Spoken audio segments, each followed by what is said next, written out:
अध्यक्ष शरदचंद्र पवार पक्षाच्या वतीने आज मी बापूसाहेब कटारे, विशाल तांबे आणि प्रकाशप्पा मस्के चौघ जणांनी राष्ट्रवादी काँग्रेस पक्ष अजित पवार यांच्या अध्यक्षांशी भेट घेतली.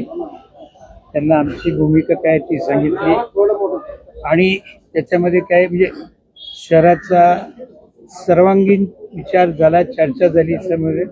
पण आम्ही अजून काही निर्णयाप्रत कुठल्या आलेलो नाही. अजून काही आमच्यामध्ये चर्चा करण्याची खरी होण्याची शक्यता आहे. त्यामुळे आज सांगण्यासारखं या ठिकाणी काही नाही. कृपा करून प्रश्नोत्तर विचारून पुन्हा त्याच्यामध्ये उत्सुकता काही कोणाची वाढवू नका. नाही, पण याआधी तुम्ही स्थानिक पदाधिकाऱ्यांशी बोलत होता अजित पवारांच्या पक्षातील. आज तुम्ही थेट अजित पवारांना भेटला, तर काहीतरी प्रस्ताव, काही महत्वाचे मुद्दे घेऊन भेटला असेल. ठीक आहे, आम्ही काही प्रस्ताव म्हणणार किंवा ती चर्चा जी काय ती त्यांच्या पुढे ठेवली आहे. त्याच्यावरती ते म्हणले की कारण त्यांच्या वतीने बाकीचे कोणी नव्हते, फक्त सुनील टेंगरे सुद्धा अर्ध्या चर्चेनंतर आले.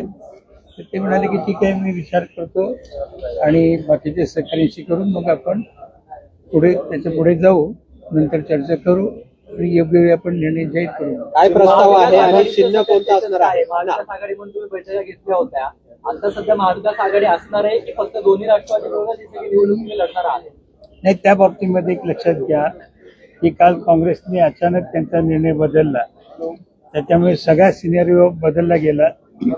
काल काँग्रेसची मंडळी उशिरा पुण्यामध्ये आली, त्यांच्याशी अजून आमची चर्चा झाली नाही किंवा शिवसेना उभाटा गटाची सुद्धा आमची चर्चा झाली नाही. आणि मीन टाईम या सगळ्याच्यामध्ये चारी